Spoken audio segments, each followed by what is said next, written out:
अरे जाती है तो जाने भाई, सुबह सुबह क्या करके डरा मत। नमस्कार दोस्तों, मैं हूं दिलीप जोशी, तारक मेहता का उल्टा चश्मा का आपका प्यारा सा जेठालाल, और आप मुझे सुन रहे हैं radio Udaan, a flight of life. For more info, log on to www.radioudan.com. Subscribe our YouTube channel Radio UDAAN. Stay tuned, keep listening Radio Udan. Is this ad interrupting your music? Just like phones keep interrupting my life? Hi, I'm Mansi. I'm blind. And I'm here to tell you that Savlon Antiseptic now comes in Braille bottle. Thank you. Now you can enjoy your music.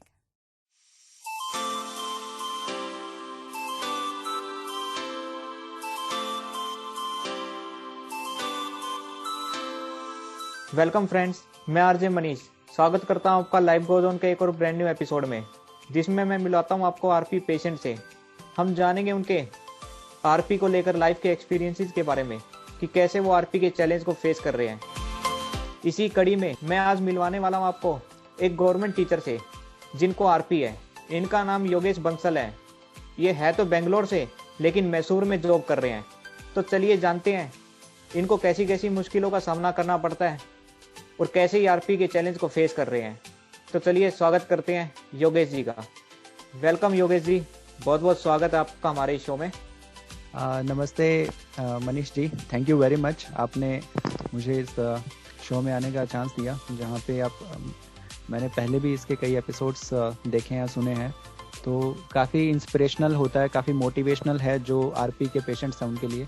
तो एक बहुत ही अच्छा initiative है और काफ़ी appreciable है और काफ़ी लोग इसको पसंद भी कर रहे हैं। Thank you again for inviting me on this platform.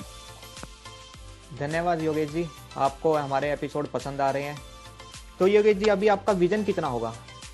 अभी मेरा विजन कुछ 15 to 20%, 15-20% चल रहा है और धीरे धीरे जैसे डिक्रीज भी हो रहा है, जैसे मुझे फील होता है। लास्ट एक साल का पहले का अगर मैं कंपेयर करूं तो ऐसा लगता है कि हाँ, कुछ डिक्रीज भी हुआ है। तो अभी 15-20% के आसपास है बाकी। अच्छा जी, तो योगेश जी, आप जॉब से पहले क्या करते थे?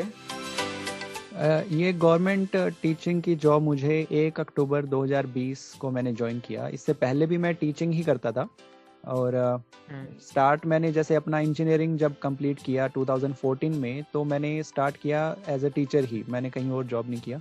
तो 2014 से लेकर 2018 तक मैं प्राइवेट स्कूल्स में काम कर रहा था और 2018 और 19 ये ऑलमोस्ट 2 साल फिर मैंने अपना कोचिंग सेंटर था मेरा बेंगलोर में, छोटा कोचिंग सेंटर। तो वहाँ मैं पढ़ाता था बच्चों को, जहाँ पे मैं 9th से लेकर 12th तक के स्टूडेंट्स को मैथ, फिजिक्स और केमिस्ट्री पढ़ाता था। और साथ में फिर मैंने 2019 में गवर्नमेंट जॉब का इसका प्रिपरेशन किया। तो फिर 2020 में इसकी पोस्टिंग आ गई मैसूर में, तो अभी मैं वहीं पे वर्किंग हूँ। तो इसका मतलब 19 से पहले आपको पता नहीं था कि आप भी जॉब ले सकते हो? नहीं, एक्चुअली करके सर्टिफिकेट बन सकता है?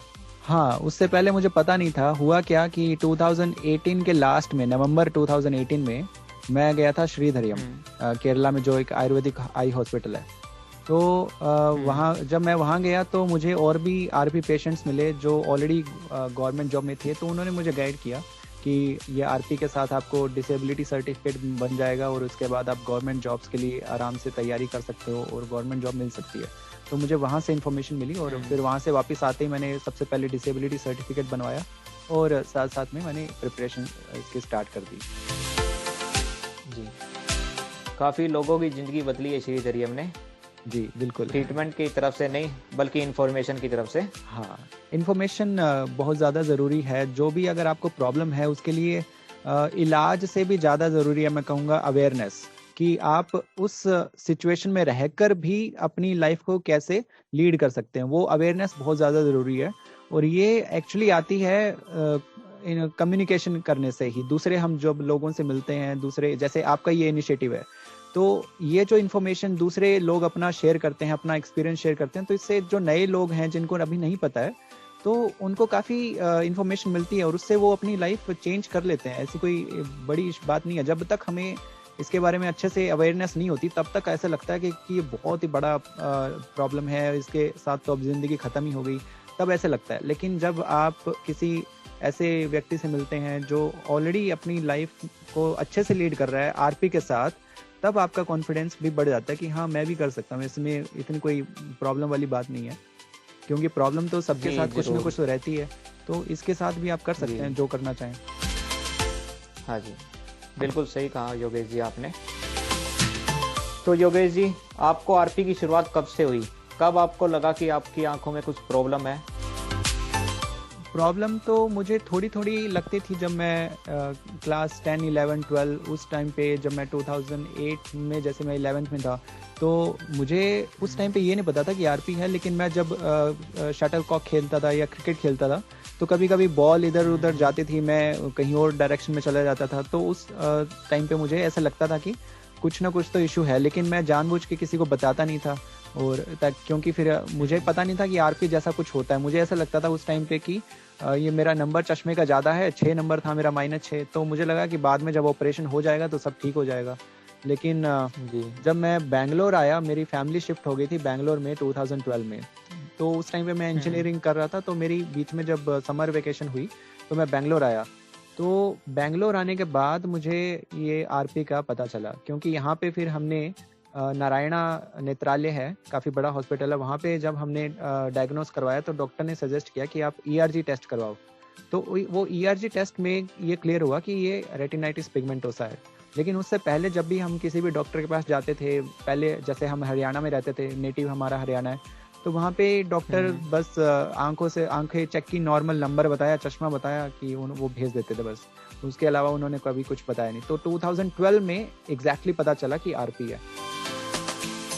मतलब हरियाणा के डॉक्टरों ने कभी रेटिना चेकअप नहीं किया आपका? हाँ, उन्होंने बस इतना ही चश्मे का नंबर दिया, वो जो उनकी ग्राफिक मशीन होती है उसमें बस चेक करते थे और भेज देते थे। उसके अलावा उन्होंने कभी कुछ किया नहीं। तो बेंगलोर में आपका अच्छे से चेकअप हुआ, तो वहाँ आपका डायग्नोज हुआ कि आपको आरपी है, राइट। तो डॉक्टर ने इसके बारे में आपको बताया होगा, ये क्या डिजीज है, कैसे होती है, क्या चीज़ है? हाँ, डॉक्टर ने बताया। यहाँ पे नारायणा में जो रेटिना स्पेशलिस्ट है, तो उन्होंने उस टाइम पे अच्छे से गाइड किया कि ये क्या है, क्या इसमें क्या क्या प्रॉब्लम आगे आ सकती है। तो उन्होंने बताया कि इसमें रेटिना के जो रॉड्स एंड कॉन्स हैं वो आपके डैमेज हो रहे हैं और ये धीरे धीरे बढ़ता जाएगा, और आगे जाके एक पॉइंट पे ऐसा भी आ सकता है कि आप पूरी तरह ब्लाइंड हो जाएं, ऐसा पॉसिबिलिटी होती है इस केस में। तो उन्होंने फिर वहाँ पे बताया कि इसमें कोई घबराने वाली बात नहीं है, आप एक नॉर्मल लाइफ लीड कर सकते हैं। उन्होंने एक सेंटेंस बोला कि जिससे मुझे काफ़ी इन्फॉर्मेशन उस सेंटेंस से मिल गई। उन्होंने बोला कि बेटा देखो, हमने ये समझ लो कि लड़ाई तो हार गए हैं, लेकिन किला बचाना है बस। तो उनका मतलब ये था कि अब इसको जो हो गया है वो डैमेज, उसको तो हम कंट्रोल नहीं कर सकते, उसको तो वापस नहीं ला सकते। लेकिन उस टाइम पे जैसे मेरा 30 to 40% बाकी था, तो उन्होंने बोला कि हम इसको यहीं पे रोकने की कोशिश कर सकते हैं, वो भी कोई कंफर्म नहीं है कि हम रोक ही लेंगे। तो उन्होंने सब बताया, इन्फॉर्मेशन दी कि इसमें आपको अपना डाइट अच्छा रखना पड़ेगा, आपको हेल्दी फूड खाना है, हेल्दी लाइफस्टाइल फॉलो करना है, एक्सरसाइजेस करनी है। तो वहाँ से फिर मैंने थोड़ा थोड़ा वो भी उस डायरेक्शन में भी मैंने स्टार्ट किया। तो जब आपको पता लगा कि आपको कोई ऐसी डिजीज है जिसका कोई इलाज नहीं है, और वो भी ऐसी डिजीज है कि डेली आपका विजन कम होता ही जाएगा, कोई दवाई भी नहीं है इसे रोकने के लिए, तो आपको कैसा महसूस हुआ? आपको दिमाग में क्या आया उस वक्त? उस टाइम पे तो बहुत ही ज़्यादा एक ऐसा मोमेंट था जिसको वर्ड्स में एक्सप्लेन करना मुश्किल है। काफ़ी डिप्रेसिंग था कि ऐसा कैसे हो सकता है कि मेरे साथ मतलब काफ़ी दिनों तक तो ऐसे था कि समझ में नहीं आया कि ऐसा कैसे हो सकता है। कोई भी बीमारी का इलाज तो होता ही है, घर वाले भी ऐसे बोलते थे कि दुनिया में हर बीमारी का इलाज है, ऐसा इन डॉक्टरों को पता नहीं है, हम लोग अमेरिका जाएंगे, यूरोप जाएंगे, कोई प्रॉब्लम थोड़ी ना है, कहीं ना कहीं तो कुछ मिल ही जाएगा इलाज। लेकिन फिर वो धीरे धीरे जैसे हमने खुद रिसर्च करना शुरू किया इसके ऊपर इंटरनेट वगैरह पे, तो पता लगा कि हाँ इसका कोई इलाज नहीं है। हाँ, तो तब पता लगा कि इसका बस रिसर्च चल रही है। जैसे डॉक्टर ने भी ये बोला कि रिसर्च चल रही है, आने वाले कुछ सालों में हो सकता है कि इलाज आ जाए, और कम से कम स्टेबल तो कर ही नहीं, डॉक्टर भी यही बोलते थे। तो काफ़ी डिप्रेसिंग था, और मैं एक्चुअली इलेक्ट्रिकल इंजीनियरिंग कर रहा था, तो मेरी जो फील्ड है उसमें तो काम ही आंखों का है, जैसे कलर कोडिंग का है या फिर आप वायरिंग कर रहे हो, तो सारा काम ही आंखों से रिलेटेड है। जी, इलेक्ट्रिक में तो अलग अलग कलर की वायरिंग होती है, उससे आपको पहचानना होता है कौन सी वायर कौन सी है कलर देख के। हाँ, तो जब हम जैसे लैब में जाते थे एक्सपेरिमेंट्स कर, हमारी जो लैब्स होती थी 3-3 घंटे की लैब होती थी इंजीनियरिंग में, तो मैं क्या करता था कि बचने की कोशिश करता था ताकि लोगों को पता ना चल जाए कि मुझे कुछ प्रॉब्लम है, छुपाने की कोशिश करता था। तो मेरे जो एक्सपेरिमेंट्स होते थे मैं अपने दोस्तों से मदद ले लेता था कि अरे तुम लोग थोड़ा वायरिंग कर दो ऐसे करके। तो मैंने कॉलेज में इसका काफ़ी है ना, इसका पढ़ाई पे मेरा काफ़ी असर हुआ उस टाइम पे, क्योंकि टेक्नोलॉजी के बारे में भी मुझे पता नहीं था कि इसके लिए कोई असिस्टिव टेक्नोलॉजी या असिस्टिव डिवाइसेस होते हैं। कोई प्रॉपर गाइडेंस नहीं मिली, बस डॉक्टर ने तो इतना बोला कि हाँ ठीक है प्रॉब्लम है, आप नॉर्मली लाइफ जियो, लेकिन उन्होंने उस टाइम पे मुझे कुछ लो विजन एड्स या ऐसा कुछ भी नहीं पता था, मुझे ये सब का नहीं पता लगा था। तो कोई लेकिन हाँ कोई सपोर्ट नहीं मिला उस टाइम पे कि मैं इसके साथ भी कैसे अपनी लाइफ को लीड कर सकता हूँ। शायद उस हॉस्पिटल में लो विजन केयर सेंटर नहीं रहा होगा, तो इसलिए वो डॉक्टर आपको नहीं बता पाए होंगे। नहीं, उस हॉस्पिटल में जैसे मैं बाद में जब आया कुछ सालों बाद वापस जब बेंगलोर आया अपनी इंजीनियरिंग कंप्लीट करके, बाद में जब दोबारा मिला तब उन्होंने सजेस्ट किया कि लो विजन एड्स है।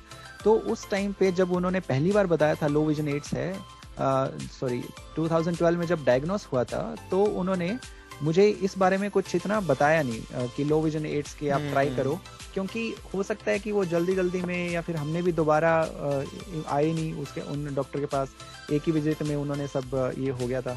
तो उस टाइम पे पता नहीं लगा, हमें तो कोई आइडिया नहीं था ना कि पहली बात तो मानने को तैयार नहीं थे कि आंखें को प्रॉब्लम है। लो विजन एड तो वो लेगा ना जिसको पहले तो एक्सेप्ट कर ले कि मुझे प्रॉब्लम है जी। इसलिए फिर लास्ट के जो 2 साल थे इंजीनियरिंग के काफी डिप्रेशन टाइप का निकला, और थोड़े फ्रेंड्स भी कम हो गए, मैंने थोड़ा लोगों से दूर रहना शुरू कर दिया। मेनली फोकस ये रहता था कि लोगों को पता ना लग जाए कि मुझे कुछ ऐसी आंखों से रिलेटेड प्रॉब्लम है। कॉलेज में तो आप जानते हैं कि है ना। तो योगेश जी, जब आप कॉलेज में थे तब आपके फ्रेंड्स का कैसा आपके साथ व्यवहार था? कॉलेज में फ्रेंड्स का व्यवहार नॉर्मल था, क्योंकि उनको पता नहीं था कि मेरे को आरपी है, मेरे को आंखों से रिलेटेड प्रॉब्लम है। तो होता क्या था, कभी कभी मान लीजिए मैं सामने से आ रहा हूँ और मुझे अपना फ्रेंड आ रहा है, वो नहीं दिखा, तो जनरली वो उसको ऐसे लेते थे कि यार इसने मेरे को इग्नोर कर दिया, कि ये मेरे को बिना देखे हाई बिना बोले चला गया। या फिर कभी कभी वो नेगेटिव लेते थे इस बात वो को। इसको नेगेटिवली ले लेते थे कि इसको तो एरोगेंस है, और है ना ऐसा है। और कभी कभी क्या होता था कि मैंने मान लीजिए स्विच लगाना है, प्लग लगाना है स्विच में, तो मैं इधर उधर उसको लगा नहीं पाता था, तो फिर थोड़ा सा ऐसे मजाक भी बन जाता था ऐसे करके। लेकिन इतना वो सेंसिटिविटी नहीं थी वहाँ पे लोगों में, जो मेरा सर्कल था, क्योंकि मेनली तो उनको ये पता नहीं था ना कि आरपी का प्रॉब्लम है। वो गलती आपकी भी थी, आपने भी नहीं शेयर किया कि आपको कुछ प्रॉब्लम है आंखों में। आप भी नहीं बताना चाहते थे लोगों से। हाँ, मैं बताना नहीं चाहता था, मैं छुपाना चाहता था एक्चुअली। लोगों को ये लगता था कि ना ये चश्मा इसका मोटा है, 6 नंबर का है, इसलिए ज्यादा प्रॉब्लम होती है इसको। बस वो उससे एक ऐसा होता ना कि मैंने बचपन से चश्मा लगाया है, तो चश्मे वालों का एक थोड़ा थोड़ा ऐसे टीज किया जाता है स्कूल में चश्मे वालों को, तो वो चक्कर में फिर मैंने नहीं बताया लोगों को। ये गलती थी, मानता हूँ मैं, शेयर करना चाहिए था, क्योंकि मैंने खुद तो ये भी महसूस होता होगा कि चश्मा लगाने के बाद भी मुझे क्यों नहीं दिख रहा। हाँ, ये मेरे को बचपन से ही लगता था कि मेरे साथ वाले लोग हैं वो भी चश्मा लगाते हैं, वो तो आराम से देख लेते हैं, जैसे बोर्ड पे टीचर लिख रहा है तो वो तो पीछे से भी देख लेते हैं, मैं चश्मा लगा के बैठा हूँ, मुझे क्यों नहीं दिख रहा। सेम पावर होता था फिर भी नहीं दिख रहा। तो मुझे ऐसा लगता था कि ठीक है, ये सब 18 साल तक की बात है, फिर तो ऑपरेशन करवा ही लेंगे, उसके बाद लेजर ऑपरेशन हो जाएगा, चश्मा उतर जाएगा और आपको दिखने लगेगा। हाँ, आपने ये सोचा होगा। और हाँ, मतलब 18 साल तक ये सोचा। 2012 में जब मेरा डायग्नोस हुआ तब मेरी एज थी 20 साल। तो तब एक्चुअली हम डॉक्टर के पास इसीलिए गए थे कि वो लेजर ऑपरेशन करवाने के लिए गए थे हम लोग, हम उस टाइम पे। तब उन्होंने बताया बेटा आरपी है आपको, ये लेजर का कोई फायदा नहीं होगा। तो ये पहले से आपको डॉक्टर ने बोल रखा था हरियाणा के कि 18 साल के बाद आपका ऑपरेशन हो जाएगा और आपका चश्मा हट जाएगा। हाँ, ऐसे बोलते। तो वही आपके दिमाग में था, पर आपको ये नहीं पता था कि आपको प्रॉब्लम अलग है। हाँ, ये नहीं पता था जी योगेश जी। तो फिर आफ्टर इंजीनियरिंग आपने क्या किया? इंजीनियरिंग में क्या हुआ कि मेरे फाइनल ईयर जब चल रहा था तो काफ़ी सारी कंपनियां आती है प्लेसमेंट्स के लिए, बहुत सारी कंपनीज आई प्लेसमेंट्स के लिए।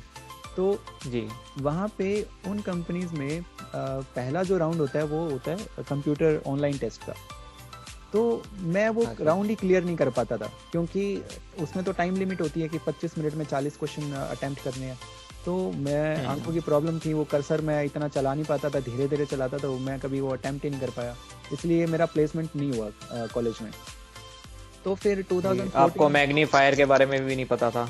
नहीं, कुछ आइडिया नहीं था, मैग्नीफायर का भी कुछ आइडिया नहीं था, और कोई हेल्प ले सकते हैं स्क्राइब वगैरह का भी कुछ आइडिया नहीं था उस टाइम पे, क्योंकि मेरी दूर दूर तक कोई फैमिली में किसी को ऐसा कुछ था नहीं, कभी कोई फ्रेंड सर्कल में भी ऐसा कुछ किसी को प्रॉब्लम था नहीं आंखों से रिलेटेड, तो इसलिए कोई आइडिया नहीं था इन चीज़ों का। तो फिर उसके बाद मैंने 2014 में जब मैं कंप्लीट करके बैंगलोर वापस आया, तो शुरू में तो 6 महीना तो मैंने घर पे ही था, जैसे सोचते रहते थे कि अभी क्या कर सकते हैं, क्या जॉब कर सकते हैं, और है ना इसमें आगे का करियर का क्या कर सकते हैं, क्योंकि इलेक्ट्रिकल इंजीनियरिंग से रिलेटेड तो पॉसिबल नहीं था काम करना। तो फिर मैंने डिसाइड किया कि मेरा इंटरेस्ट, मैंने देखा कि इंटरेस्ट किसमें है, ऐसे ही कोई रैंडमली जॉब चूज करना तो सही नहीं होगा कि मैं बिना इंटरेस्ट किसी भी जॉब में चला जाऊं। तो मेरा इंटरेस्ट था शुरू से ही, मैं जब 10th क्लास में था तब से ही मेरा इंटरेस्ट था टीचिंग में। मैं जब 10th में था तब भी मैं अपने साथ वाले लोगों को भी ट्यूशन्स पढ़ाता था, जैसे मैं 10th में था तो 9th 10th वालों को मैं उस टाइम पे भी ट्यूशन पढ़ाता था, और जब मैं कॉलेज में भी था तब भी मैं ऐसे मेरे को टीच करने का है ना अच्छा लगता था, और इसमें दूसरों को भी अच्छे से समझ में भी आता था मेरा एक्सप्लेनेशन। तो फिर मैंने वो उसी बेसिस पे 2015 में मैंने जॉब ज्वाइन किया एक प्राइवेट स्कूल में। 6 महीना तो जैसे मैंने वेट किया कि क्या करना है, तो उसके बाद फिर 2015 में मुझे एक अपॉर्चुनिटी मिली, घर के पास ही हमारे एक प्राइवेट स्कूल था, ICSE स्कूल था, तो वहाँ पे मैंने स्टार्ट किया जॉब। उसमें मैं तो उनको बताया था आपने कि आपकी आंखों में प्रॉब्लम है?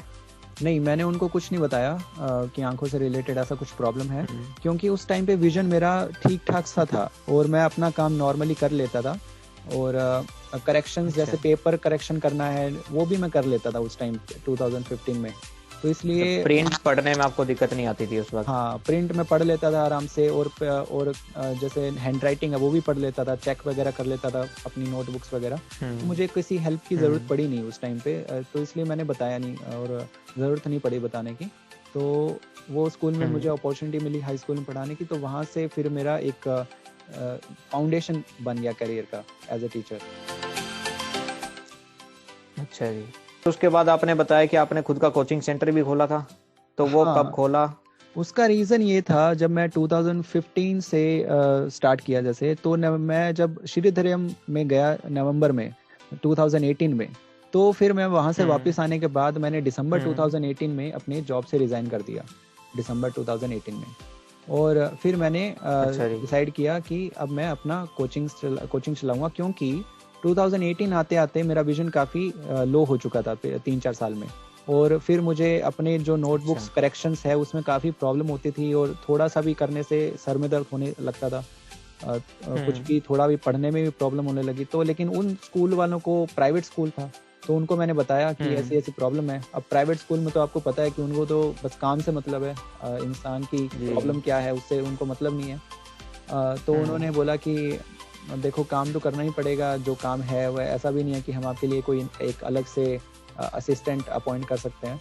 तो मैंने कहा भी ठीक है, अभी काम तो मैं कर तो लूँगा, अभी कुछ दिन और कर लूँगा, कुछ महीने और चल जाएगा मेरा काम, लेकिन मैं स्ट्रेस नहीं लेना चाहता था अपनी आंखों पे जब और ज़्यादा, और फिर इसलिए मैंने रिज़ाइन कर दिया दिसंबर 2018 में।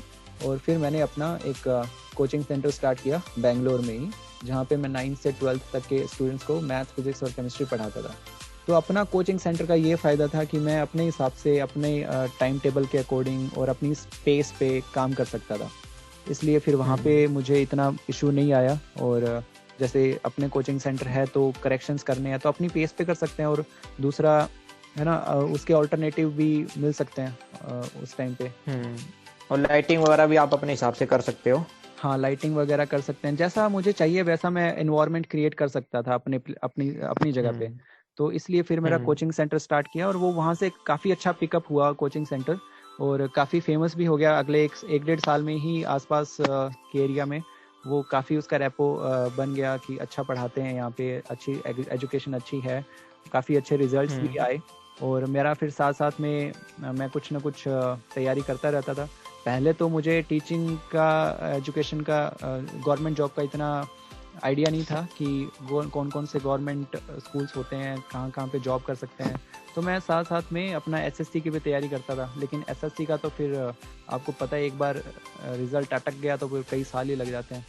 तो फिर 2019 में मेरा जब मार्च 2019 में मैं जैसे बीएड कंप्लीट हुआ, क्योंकि मैंने 2017 में बीएड में एडमिशन ले लिया था कॉरेस्पॉन्डेंस से।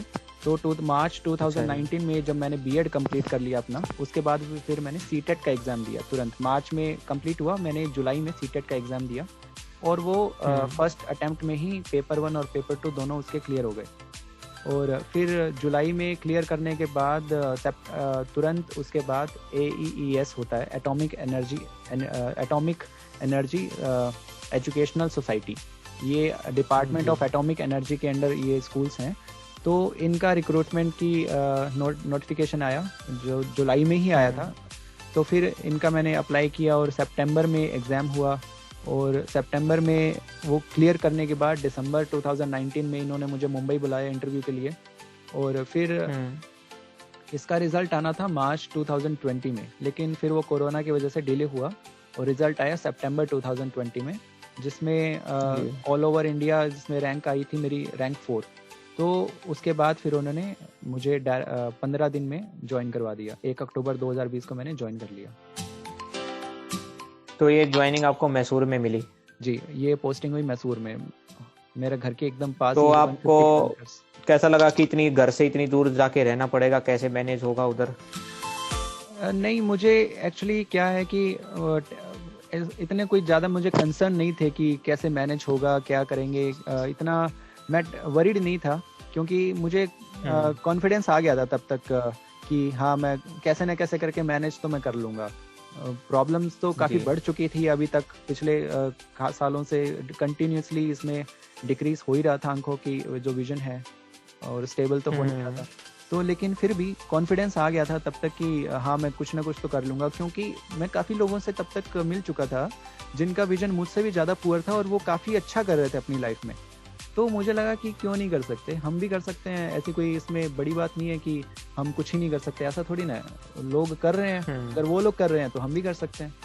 तो बस करने का तरीका बदलना है अपना। हाँ, करने का अपना बस एक तरीका अलग होना चाहिए। मेरी ये सोच थी। जैसे मैं हमेशा एक चीज़ सोचता था कि एक नॉर्मल बंदा 6 फीट से की दूरी से पढ़ सकता है, जिसकी 6x6 है।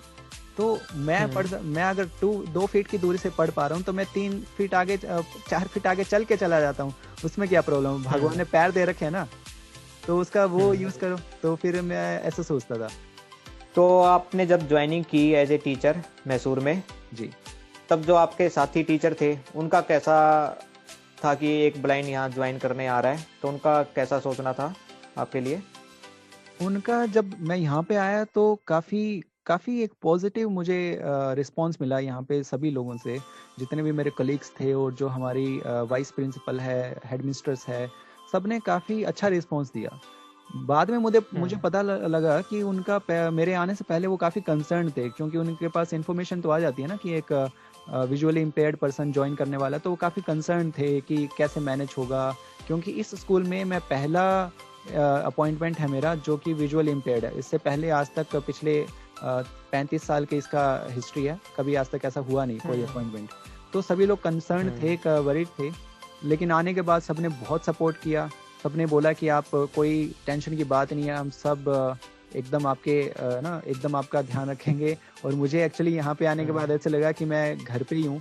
सब लोग काफ़ी केयर करते थे और कहीं भी मेरे को अकेले शुरू में तो जाने ही नहीं देते थे कि आप इधर उधर क्लासेस में जाना होता था तो किसी न किसी को साथ में भेज देते थे कि आप सर को लेके जाइए। तो फिर ऐसे करके काफ़ी अच्छे से एडजस्ट हो गया मैं स्टार्टिंग से ही। और हमारी जो हेड मिस्ट्रेस है उन्होंने बोला कि आप 15-20 दिन तो क्लास के बारे में सोचो ही मत, आप एक बार एडजस्ट हो जाओ स्कूल में, अपने दिमाग में एक बार लेआउट बना लो पूरे स्कूल का कि आप कहाँ पे क्या है, उसके बाद हम क्लासेस आपको अलॉट करेंगे। तो इसलिए काफ़ी अच्छा रिस्पांस था और अभी भी काफ़ी सपोर्ट करते हैं। जैसे कुछ नोटबुक करेक्शन है या फिर कहीं पे भी छोटा मोटा जैसे स्कूल में काम होता है, तो किसी को भी मैं बोल सकता हूँ, एकदम फ्रीली बोल सकता हूँ कि मुझे ये हेल्प चाहिए, तो कोई मना नहीं करता। आपको पूरा सपोर्ट मिलता है स्टाफ की तरफ से? हाँ, बहुत, ये मैं लकी बोलूँगा अपने आप को कि मुझे पूरा ऐसा सपोर्टिव है ना स्टाफ मिला कि हर चीज़ में तैयार रहते हैं हेल्प करने के लिए। जी, तो इससे लग रहा है कि आपकी ज़िंदगी आसान हो गई है पहले से। जहाँ पहले आप प्राइवेट में कोचिंग सेंटर चलाते थे, उससे हाँ। ये आसान लग रहा होगा आपको? नहीं, जैसे मैं पहले प्राइवेट स्कूल्स में था, उससे तो काफ़ी आसान लग रहा है, क्योंकि प्राइवेट स्कूल्स में क्या होता है कि सब लोग एक क्या बोलते हैं कि रिजल्ट ओरिएंटेड होते हैं, उनको बस रिजल्ट से मतलब है, और इधर उधर जो एक दूसरे की हेल्प से इतना ज़्यादा उनको मतलब नहीं रखते हैं वो, क्योंकि उनको अपनी जॉब का भी खतरा रहता है ना कि पहले अपना काम कर लो फिर दूसरे की हेल्प करो, तो ये चक्कर रहता है। लेकिन जब मैं कोचिंग कर रहा था, कोचिंग सेंटर चला रहा था, तब मुझे कोई प्रॉब्लम नहीं थी, तब मेरा एकदम कंफर्टेबली मैं काम कर रहा था और सब कुछ बढ़िया से चल रहा था, और उसमें फाइनेंशियल ग्रोथ भी सही जा रही थी। लेकिन फिर ये बीच में गवर्नमेंट जॉब आई, तो फिर गवर्नमेंट ही होती है जॉब, तो है ना, सब ने, घर वालों ने भी बोला कि ठीक है गवर्नमेंट जॉब है, कभी कभी मौका मिलता है, ये सबको तो मिलता नहीं है ये चांस। इससे आप फाइनेंशियली सिक्योर हो गए हो? बिल्कुल। हाँ, इससे फाइनेंशियल सिक्योरिटी भी है, और साथ में अगर ये लगे कि कोचिंग सेंटर भी खोलना हो तो वो तो बाद में भी साथ में भी इसके साथ भी खोल सकते हैं। जी, तो आप अपनी ज़िंदगी का टर्निंग पॉइंट किसे मानते हो? आई थिंक श्रीधरियम। हाँ, श्रीधरम को बोलूँगा।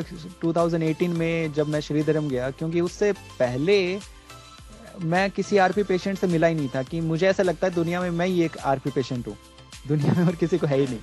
और फिर वहाँ जाके आपको पता देखा, लगा हुआ तो मेरे जैसे तो सारी दुनिया है। वहाँ पे जाके मेरा कॉन्फिडेंस एकदम 7वें आसमान में पहुंच गया, क्योंकि मैं जैसे उससे पहले ना, जैसे मैं वो बताया मैंने कि मैं छुपाने की कोशिश करता था, तो वहाँ पे जाने के बाद जब देखा कि यहाँ तो सब अपने जैसे ही हैं, अब क्या छुपाना तो फिर मैं ऐसे सामने से खुद ही बोल देता था कि देखो, अगर मैं आपको हाय बोलना भूल जाऊं, हाय ना बोलूं, तो आप मेरे को बोल देना, क्योंकि मुझे दिखोगे नहीं आप। तो मेरा ये इस लेवल तक कॉन्फिडेंस बढ़ गया कि मैं सामने से बताने लग गया लोगों को। और वहाँ पे फिर ये जो सर्टिफिकेट है, गवर्नमेंट जॉब है, ये सारी इन्फॉर्मेशन वहीं से मिली। तो एक तरीके से उसको सही मायनों में आपने आरपी को एक्सेप्ट श्रीधरियम से किया। हाँ, जब वहीं से मान सकते हैं कि वहीं से एक्सेप्ट किया, और वहीं से पता लगा कि इसके साथ हम कैसे कोप अप कर सकते हैं। जी, तो अब आप किसी को बताने से हिचकिचाते नहीं होंगे कि आपको देखने में प्रॉब्लम है, आपको मदद चाहिए? नहीं, मुझे ऐसा कोई अब प्रॉब्लम नहीं होता कि बताने में। और मैं तो कहीं भी जाता हूँ, मान लीजिए कहीं पे किसी ऑफिस में गया, तो कहीं पे एंट्री करनी है, तो मैं गार्ड को बोल देता हूँ मुझे दिख नहीं रहा, आप कर दीजिए एंट्री। वो एक बार तो चौंक जाता है कि कैसे दिख नहीं रहा और फिर भी अपने आप आ रहा है और सारा काम कर रहा है। फिर मैं उनको बोलता हूँ ये नहीं दिख रहा, पेपर पे देखने में प्रॉब्लम है। ऐसा जहाँ पे जितनी ज़रूरत होती है उतना बता देता हूँ। अब आप शर्माते नहीं और घबराते नहीं हो किसी को बताने के लिए कि मुझे प्रॉब्लम आंखों में? नहीं, अब वो जो हेजिटेशन थी वो अब निकल चुकी है, क्योंकि एक तो ये भी फैक्टर है कि काफ़ी अब पिछले 6-7 सालों में काफ़ी दुनिया से मिल चुके हैं, और ये देखा कि कुछ ना कुछ तो प्रॉब्लम सबको है, चाहे वो हेल्थ से रिलेटेड हो, चाहे वो मानसिक हो, चाहे शारीरिक हो, चाहे फाइनेंशियल हो, कुछ भी हो, प्रॉब्लम तो सभी के साथ है। तो इसलिए छुपाने से कुछ नहीं होगा। अपनी प्रॉब्लम को हम जब तक दूसरों को बताएंगे नहीं, तो हम कैसे एक्सपेक्ट करेंगे वो हमारी हेल्प करेंगे, है ना। तो इसलिए मैं आराम से बताता हूँ। और ज़्यादातर मैंने यही देखा है कि जब भी आप बताओगे दूसरों को, तो वो आपकी मजाक नहीं उड़ाएंगे उस टाइम पे, वो आपके लिए सोचेंगे कि आपके लिए हेल्प कैसे कर सकते हैं। ज़्यादातर लोग ऐसे ही होते हैं कि आपके लिए वो केयर करेंगे, आपके ध्यान रखेंगे, थोड़ा आपकी हेल्प करने की कोशिश करेंगे। बताने से कुछ नुकसान नहीं होता, मुझे ये समझ में आया। योगेश जी, जैसा आपने बताया आपको प्रॉब्लम 10th क्लास के बाद शुरू हुई थी, तो उससे पहले आप क्या सपना देखते थे, क्या बनना चाहते थे? क्या आप टीचर ही बनना चाहते थे या और कुछ करना चाहते थे? उससे पहले मैं अगर देखूं तो मैं पूरा दिन क्रिकेट खेलता रहता था। जैसे अगर छुट्टी वाले दिन तो मैं सुबह 5 बजे निकल जाता था और दोपहर 12-1 बजे तक बिना खाए पिए हम लोग खेलते रहते थे। तेंदुलकर बनना चाहते थे? नहीं, तेंदुलकर नहीं बनना चाहता था, बस ये था कि क्रिकेट जिंदगी थी, ये समझ लो। एक जुनून जो होता है ना बचपन का, तो वो क्रिकेट ही था। क्योंकि मैं टीवी पे भी कुछ भी देखता था तो भी क्रिकेट ही देखता था। सुबह 3:30 बजे उठ के टेस्ट मैच देखता था मैं, ऑस्ट्रेलिया में जब होते थे। और उसके बाद खेलता था तो भी क्रिकेट ही खेलता था। और मेरे घर वाले मेरे को बड़े डांटते थे, क्योंकि मैं चलते फिरते होता ना वो क्रिकेटिंग एक्शंस करता रहता था, ये इधर ये ड्राइव मारा, ये किया। तो जब मैं 12th क्लास तक तो जैसे यही था कि क्रिकेट में ही कुछ है तो है। तो आपको क्रिकेट का बहुत शौक था, खेलने का भी और देखने का भी? क्रिकेट का बहुत ज़्यादा शौक था। और लेकिन मैं साथ में पढ़ाई भी करता था, स्टूडियस भी था। और क्लास में जैसे मैं 12th तक हमेशा अपनी क्लास में टॉपर रहा। और 10th में मैंने डिस्ट्रिक्ट में भी टॉप किया था CBSE बोर्ड में। लेकिन जो एक जुनून जिसको बोलते हैं, पैशन जिसको बोलते हैं, वो क्रिकेट ही था। लेकिन आरपी जब होने के बाद, ये प्रॉब्लम होने के बाद, मुझे अगर किसी चीज़ का एक्चुअल में अगर मिस किया किसी चीज़ को, तो वो क्रिकेट ही था। और किसी चीज़ को मैंने कभी इतना मिस नहीं किया, लेकिन क्रिकेट खेलने को मैंने बहुत मिस किया उसके बाद। क्योंकि वो आपको बचपन से पसंद था, आप सुबह 5-5 बजे उठ के खेलते थे क्रिकेट? हाँ, बहुत ज़्यादा। हम ग्राउंड्स में बचपन से, जैसे मैं कब से बताऊँ, बचपन ये मान लो कि 2nd-3rd स्टैंडर्ड से ही मान लो, तब से खेलता आ रहा हूँ मैं क्रिकेट। बहुत बहुत धन्यवाद योगेश जी आपका, आपने हमारे शो में हिस्सा लिया और अपने एक्सपीरियंस हमारे साथ शेयर किए, इसके लिए हम आपका धन्यवाद करते हैं। बहुत बहुत धन्यवाद मनीष जी, मुझे काफ़ी अच्छा लगा यहाँ पे आके और अपनी फीलिंग्स को शेयर करके। और थैंक यू वेरी मच कि आपने मुझे ये चांस दिया और यहाँ पे आने का है ना मौका मिला मुझे। थैंक यू जी योगेश जी। तो फ्रेंड्स, ये थे योगेश जी। अब टाटा अलविदा कहने का समय आ चुका है। फिर मिलेंगे अगले हफ्ते इसी शो में, जिसका नाम है life goes on, only on radio Udaan, a flight of life.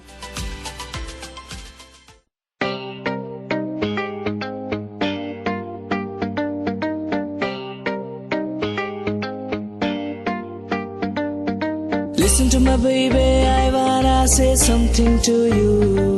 अरे इतना एटीट्यूड में छोरी रहती है क्यों? चलो मान लिया तू क्यूट है, इसमें ना कोई झूठ है। जिसके आगे कोई ना बोले, तने देख वो बंदा म्यूट है, तने देख वो बंदा म्यूट है। अरे तू छोरी है या बम, तने मार दिए हम, बाकी कोई ना कमी, बस ये नखरे कर दे कम। रे तू छोरी है या बम, तने मार दिए हम, बाकी कोई ना कमी, बस ये नखरे कर दे कम, भगवान की कसम।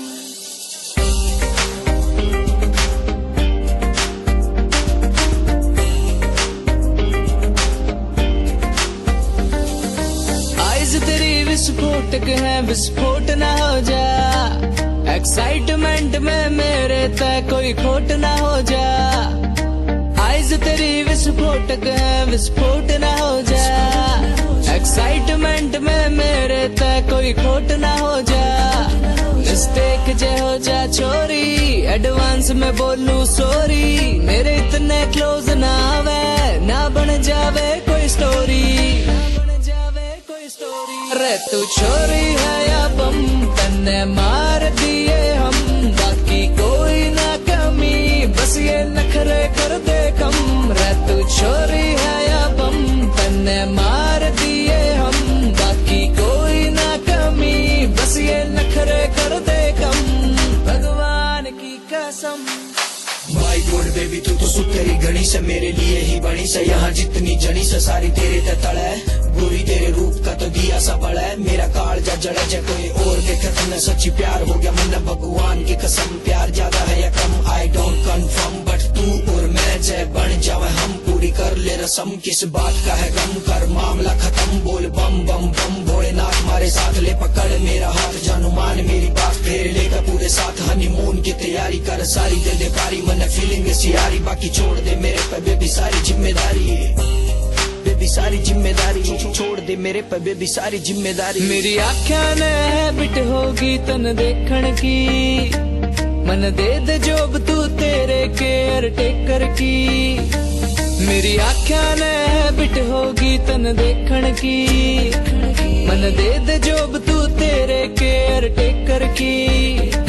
या बड़ी वैकेंसी खाली, यारा ने बैट लगा ली, कम में फुल पार्टी देंगे जे चोरी तने पटाली, चोरी तने पटाली। अरे तू छोरी है या बम, तने मार दिए हम, बाकी कोई ना कमी, बस ये नखरे कर दे कम। रे तू छोरी है या बम, तने मार दिए हम, बाकी कोई ना कमी, बस ये नखरे कर दे कम। भगवान की कसम।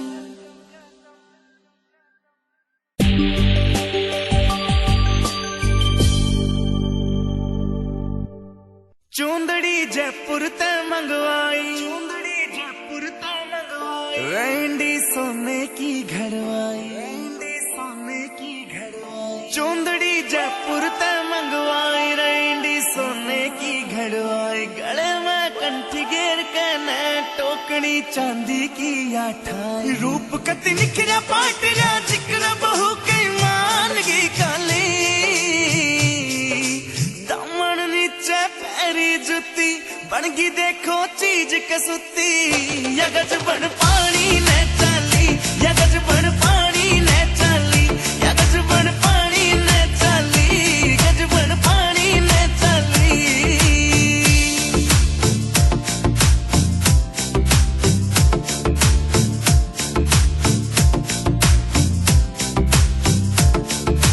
नौ लखे ने फैल करे तेरे माथे आला टिक्का। आख्या के काजल के आगे सारा सौदा फिका।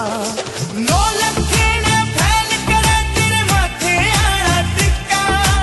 आख्या के काजल के आगे सारा सौदा फिका। चांद का टुकड़ा बरन का मुखड़ा कसुती, गाला पहलाली। दामन नीचे पैरी जुती, बनगी देखो चीज कसुती। यगज बन पानी ने चाली, यगज बन पानी ने चाली, यगज बन पानी ने चाली, गज बन पानी ने चाली।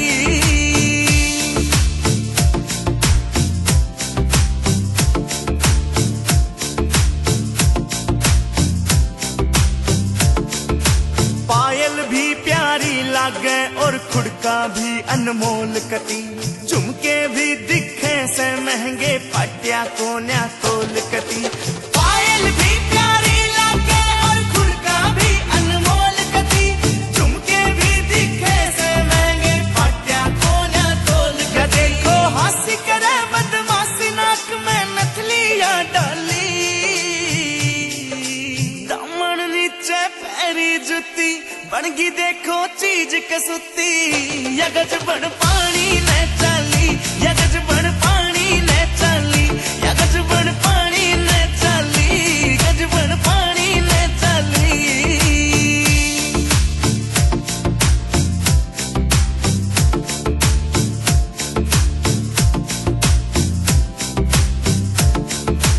अमराली हूर परी कुछ को न्याय इसके आगे। मुकेश जाजी देख लिए आज भीड़ कुएं पे लग गए। अमराली हूर परी कुछ को न्याय इसके आगे। मुकेश जाजी देख लिए आज भीड़ कुएं पे लग गए। काम का मौसम बढ़ गया, समबाजी दिला में टाली। दामन नीचे पैरी जुती, बनगी देखो चीज कसुती। यगज बन पानी ने चाली, यगज बन पानी ने चाली, यगज बन पानी ने चाली, गज बन पानी ने चाली।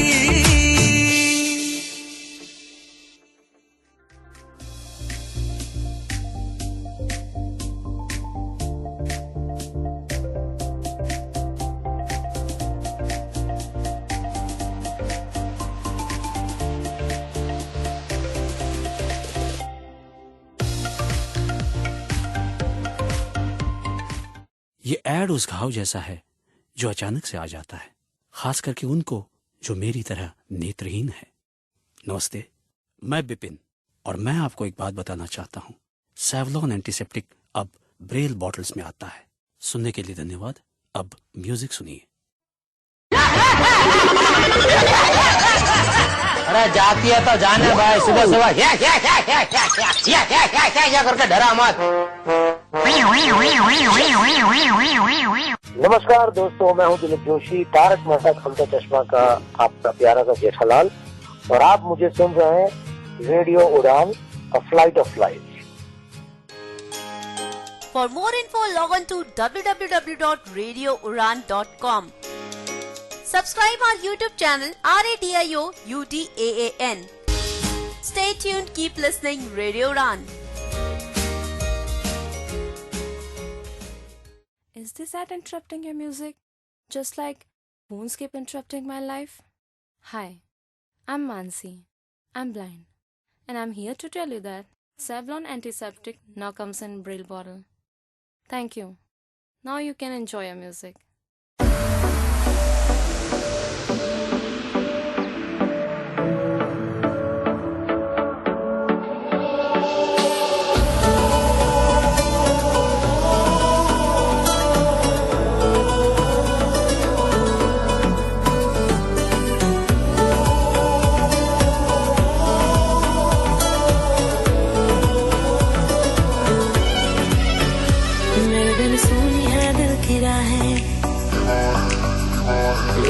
प्यासी सबकी निगाहें, मेरे बिन सूनी है दिल की राहें, मेरे बिन प्यासी सबकी निगाहें, जो मिले बोले भर के बुआहें, सुनिए आशिक बनाया, आशिक बनाया, आशिक बनाया अपने, आशिक बनाया, आशिक बनाया, आशिक बनाया अपने।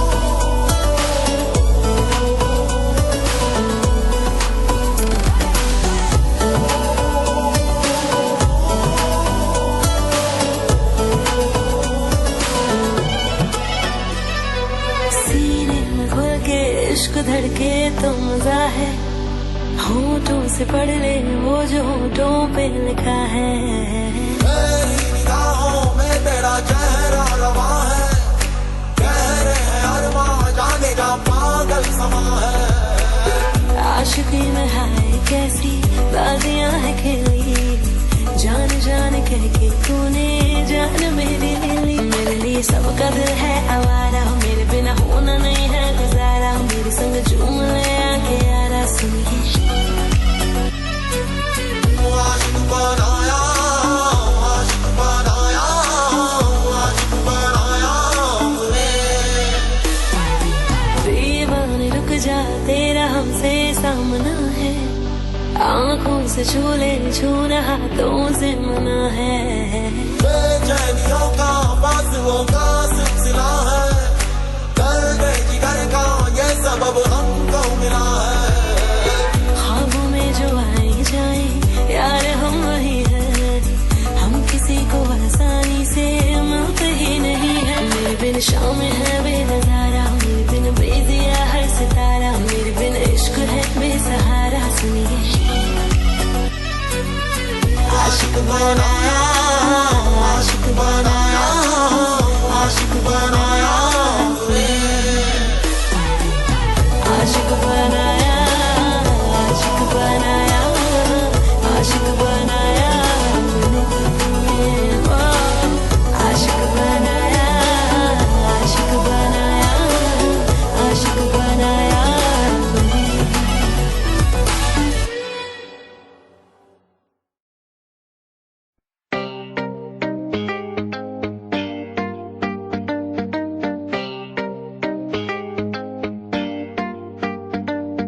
Listen to my baby, I wanna say something to you.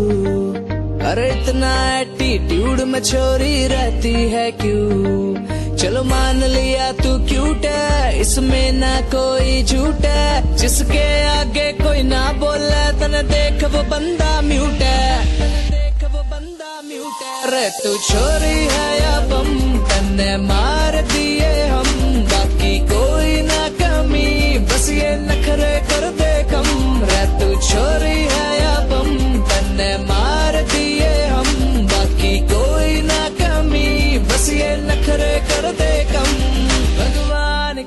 कसम।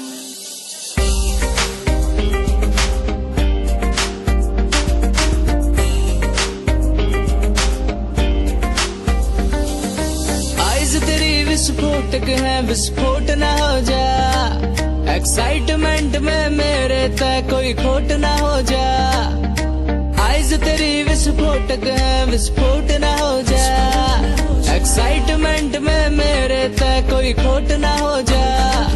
मिस्टेक जे हो जा छोरी, एडवांस में बोलूं सॉरी, मेरे इतने क्लोज ना आवे, ना बन जावे कोई स्टोरी, अरे तू छोरी है या बम, तन्ने मार दिए हम, बाकी कोई ना कमी, बस ये नखरे कर दे कम। रे तू छोरी है या बम, तन्ने मार दिए हम, बाकी कोई ना कमी, बस ये नखरे कर दे कम, भगवान की कसम। माय गॉड बेबी तू तो सुथरी घड़ी से मेरे लिए ही बनी से, यहाँ जितनी जनी से सारी तेरे तड़ है, गोरी तेरे रूप का तो दिया सा बड़ा है, मेरा काल जा जड़ा जा कोई और देखे तन्ने सच्ची प्यार हो गया मन, भगवान की कसम। प्यार ज्यादा है या कम आई डोंट कंफर्म, बट तू और मैं जय बन जावे हम, पूरी कर ले रसम, किस बात का है गम, कर मामला खत्म, बोल बम बम बम भोलेनाथ मारे साथ, ले पकड़ मेरा हाथ जानू मान मेरी बात, फेरे लेकर पूरे साथ हनीमून की तैयारी कर सारी, दे दे पारी मन फीलिंग सियारी, बाकी छोड़ दे मेरे पे बेबी सारी जिम्मेदारी, बेबी सारी जिम्मेदारी, छोड़ दे मेरे पे बेबी सारी जिम्मेदारी। मेरी आँखों ने हैबिट होगी तन देखण की, मन दे दे जोब तू तेरे केयर टेकर की। मेरी आँखों ने हैबिट होगी तन देखण की, मन दे दे जोब तू तेरे केयर टेकर की।